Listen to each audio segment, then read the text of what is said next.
Bitcoin ini berada di area sebuah demand ya teman-teman. Nah, dimana ketika saat ini Bitcoin ini di zona ketidakpastian ya. Karena apa? Di zona ini dia ini bisa aja start dari sini. Menurut gua pribadi ini sangat membahayakan karena kalau misalnya kalian cek ya di sini itu ada.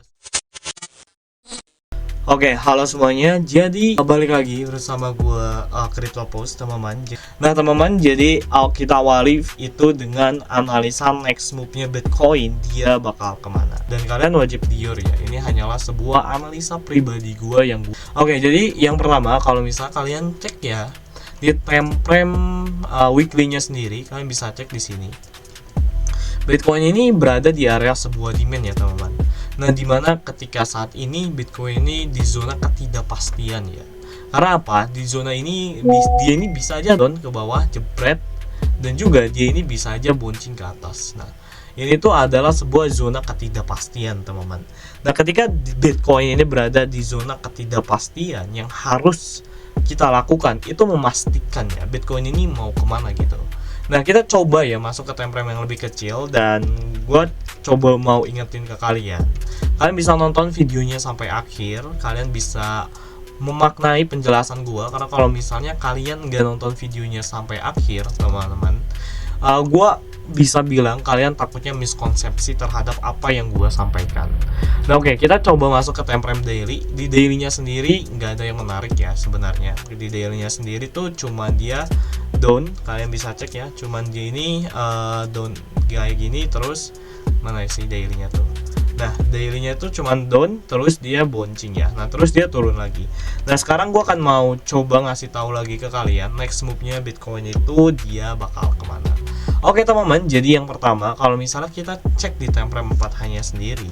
Tadi itu gua pikir ya, karena kan Bitcoin ini dia di sini ada breakout structure ya. Nah, tadi yang gua pikir Bitcoin ini kayak misalnya di area sini ya teman-teman. Bitcoin ini misalnya di area sini. Nah, dia breakout structure, terus di sini ada support. Nah, tadi tuh gue mikir Bitcoin ini bakal masuk lah ke angka sekitar 95.000 sampai ke angka 100.000 ya.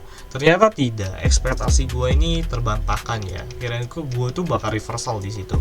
Malah dia down lagi ke 86. Nah, after dari sini menurut gue pribadi ini sangat membahayakan karena kalau misalnya kalian cek ya di sini itu ada supply ya teman-teman. Nah, supply ini dia berhasil tertahan dia di sini, dan juga ketika dia ada supply, Bitcoin ini membentuk sebuah area head and shoulder ya, kalian bisa cek. Nah, area head and shoulder ini tadinya tuh kira gue gini, baru gini dia down, ternyata enggak teman-teman, ternyata langsung get candle kayak gini. Nah, ini bahaya ya. Jadi kalau misalnya kalian cek sendiri saat ini juga Bitcoin ini berada di area demand, yang dimana demand ini berhasil di breakout teman-teman. Kalian bisa cek ini oleh one get candle. Demandnya Bitcoin ini berhasil di breakout ya. Nah, tapi menurut gua Bitcoin ini masih berada atau masih bisa mengalami potensial penurunan karena breakoutnya area demand yang ada di sini.